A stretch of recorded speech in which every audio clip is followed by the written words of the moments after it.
ಹೊರಗಡೆ ಹೋಗಿ ಏನ್ ಮಾಡ್ಬೇಕು ಅನ್ಕೊಂಡಿದ್ಯಾ? ವಿಶಾಖಪಟ್ಟಣ ಅಂದ್ರೆ ಒಂದು ಸಮುದ್ರ ನೆನಪಾಗ್ಬೇಕು, ಇಲ್ಲ ಈ ವಾಸು ನೆನಪಾಗ್ಬೇಕು, ಅಂತದ್ದೇನಾದ್ರೂ ಮಾಡ್ಬೇಕು.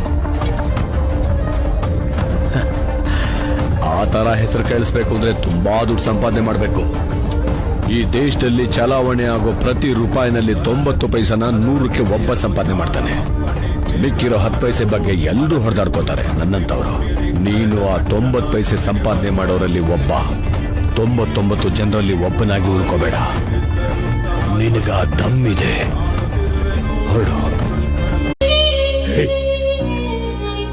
ನಡೆಯುವಾಗ ಒಂದು ಕಾಲು ಮುಂದೆ ಇರುತ್ತೆ, ಒಂದು ಕಾಲು ಹಿಂದೆ ಇರುತ್ತೆ.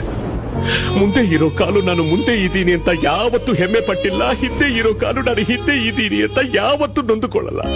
ಯಾಕೆ ಹೇಳೋ? ಅದಕ್ಕೆ ಗೊತ್ತು, ಒಂದೇ ಒಂದು ಕ್ಷಣದಲ್ಲಿ ತಮ್ಮ ಸ್ಥಾನ ಬದಲಾಗುತ್ತೆ ಅಂತ.